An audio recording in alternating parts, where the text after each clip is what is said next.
ದೇವೇಗೌಡರ ಮನೆಯಲ್ಲಿ ತ್ರಿಮೂರ್ತಿಗಳ ಸಭೆ. ಪ್ರಜ್ವಲ್ ಕೇಸ್ ಬಗ್ಗೆ ಯಾವುದೇ ಸಮರ್ಥನೆ ಬೇಡ. ಎಸ್ಐಟಿ ಮುಂದೆ ಪ್ರಜ್ವಲ್ ಹಾಜರಾಗಬೇಕು. ರೇವಣ್ಣಗೆ ದೊಡ್ಡಗೌಡರಿಂದ ಸಲಹೆ ಇದು. ಪ್ರಜ್ವಲ್ ಎಲ್ಲಿದ್ದಾನೆ ಅಂತ ಈ ಸಂದರ್ಭದಲ್ಲಿ ಎಚ್ ಡಿ ರೇವಣ್ಣ ಅವರನ್ನ ಕೇಳಿದ್ದಾರೆ ದೊಡ್ಡಗೌಡರು. ಆ ಸಂದರ್ಭದಲ್ಲಿ ರೇವಣ್ಣ ಅವರು ಹೇಳ್ತಾ ಇದ್ದಾರೆ, ನನಗೆ ಆ ಬಗ್ಗೆ ಮಾಹಿತಿ ಇಲ್ಲ ಅಂತ ಹೇಳಿದ್ದಾರೆ.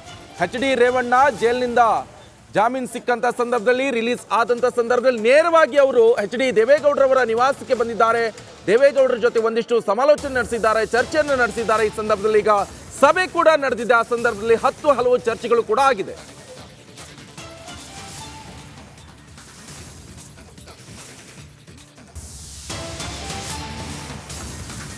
ದೇವೇಗೌಡರ ಮನೆಯಲ್ಲಿ ತ್ರಿಮೂರ್ತಿಗಳ ಸಭೆ. ಪ್ರಜ್ವಲ್ ಕೇಸ್ ಬಗ್ಗೆ ಯಾವುದೇ ಸಮರ್ಥನೆ ಬೇಡ. ಎಸ್ಐಟಿ ಮುಂದೆ ಪ್ರಜ್ವಲ್ ಹಾಜರಾಗಬೇಕು. ರೇವಣ್ಣಗೆ ದೊಡ್ಡಗೌಡರಿಂದ ಸಲಹೆ ಇದು. ಪ್ರಜ್ವಲ್ ಎಲ್ಲಿದ್ದಾನೆ ಅಂತ ಈ ಸಂದರ್ಭದಲ್ಲಿ ಎಚ್ ಡಿ ರೇವಣ್ಣ ಅವರನ್ನ ಕೇಳಿದ್ದಾರೆ ದೊಡ್ಡಗೌಡರು.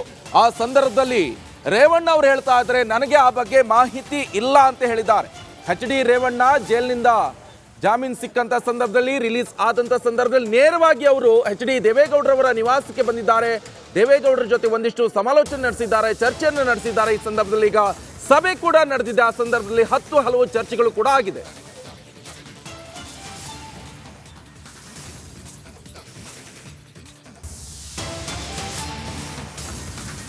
ದೇವೇಗೌಡರ ಮನೆಯಲ್ಲಿ ತ್ರಿಮೂರ್ತಿಗಳ ಸಭೆ. ಪ್ರಜ್ವಲ್ ಕೇಸ್ ಬಗ್ಗೆ ಯಾವುದೇ ಸಮರ್ಥನೆ ಬೇಡ. ಎಸ್ಐಟಿ ಮುಂದೆ ಪ್ರಜ್ವಲ್ ಹಾಜರಾಗಬೇಕು. ರೇವಣ್ಣಗೆ ದೊಡ್ಡಗೌಡರಿಂದ ಸಲಹೆ ಇದು. ಪ್ರಜ್ವಲ್ ಎಲ್ಲಿದ್ದಾನೆ ಅಂತ ಈ ಸಂದರ್ಭದಲ್ಲಿ ಎಚ್ ಡಿ ರೇವಣ್ಣ ಅವರನ್ನ ಕೇಳಿದ್ದಾರೆ ದೊಡ್ಡಗೌಡರು. ಆ ಸಂದರ್ಭದಲ್ಲಿ ರೇವಣ್ಣ ಅವರು ಹೇಳ್ತಾ ಇದ್ದಾರೆ, ನನಗೆ ಆ ಬಗ್ಗೆ ಮಾಹಿತಿ ಇಲ್ಲ ಅಂತ ಹೇಳಿದ್ದಾರೆ. ನಡಿ ಈಗ ಶುರು ಮಾಡೋಣ.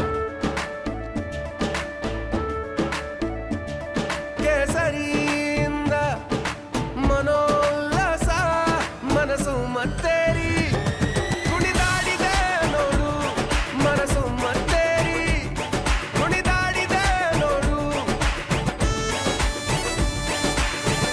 ಕ್ಷಣ ಕ್ಷಣವೂ ಆಚರಿಸಿ ಕೇಸರಿ ಹಬ್ಬ.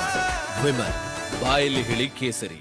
ಎಚ್ ಡಿ ರೇವಣ್ಣ ಜೈಲಿನಿಂದ ಜಾಮೀನು ಸಿಕ್ಕಂತ ಸಂದರ್ಭದಲ್ಲಿ, ರಿಲೀಸ್ ಆದಂತ ಸಂದರ್ಭದಲ್ಲಿ ನೇರವಾಗಿ ಅವರು ಎಚ್ ಡಿ ದೇವೇಗೌಡರವರ ನಿವಾಸಕ್ಕೆ ಬಂದಿದ್ದಾರೆ.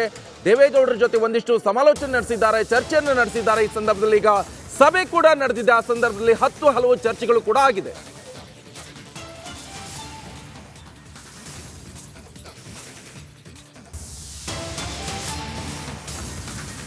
ದೇವೇಗೌಡರ ಮನೆಯಲ್ಲಿ ತ್ರಿಮೂರ್ತಿಗಳ ಸಭೆ. ಪ್ರಜ್ವಲ್ ಕೇಸ್ ಬಗ್ಗೆ ಯಾವುದೇ ಸಮರ್ಥನೆ ಬೇಡ.